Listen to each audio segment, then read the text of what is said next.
ঈদ মুবারক, সবাইকে জানাচ্ছি ঈদের শুভেচ্ছা অভিনন্দন। আমি ব্যারিস্টার মীর হেলাল এমপি, চট্টগ্রাম ৫ সংসদীয় আসনের এবং ভূমি মন্ত্রণালয় ও পার্বত্য মন্ত্রণালয়ের দায়িত্ব নিয়োজিত প্রতিমন্ত্রী। একজন রাজনৈতিক কর্মী হিসেবে আমার একটি সবার কাছে আহ্বান, আমরা সাধারণত ঈদ উদযাপন করি নিজের পরিবার পরিজনকে নিয়ে। এই পরিবার পরিজন বলতে হয়তো আমরা আমাদের আত্মীয়দেরকে বুঝাই। আমরা চাই তাদের মধ্যে ঈদের আনন্দটা আমরা ছড়িয়ে দেই।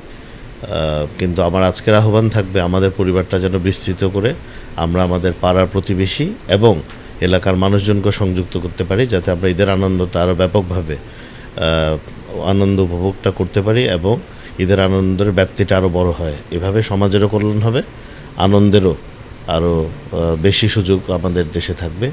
এবং আমরা চাই আমরা সবাই মিলে যে ৫ই আগস্টের পরবর্তীতে যে পরিবর্তনের বাংলাদেশ আসছে, যেটাতে আমাদের দেশের মাননীয় প্রধানমন্ত্রী জনাব তারেক রহমান সবার আগে বাংলাদেশকে রেখে দেশকে উন্নত করতে চাচ্ছেন, সমৃদ্ধ করতে চাচ্ছেন এবং সম্প্রীতির দেশ হিসেবে গড়ে তুলতে যাচ্ছেন।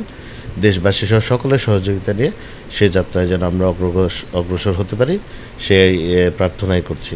সকলকে আবারও ঈদ মোবারক।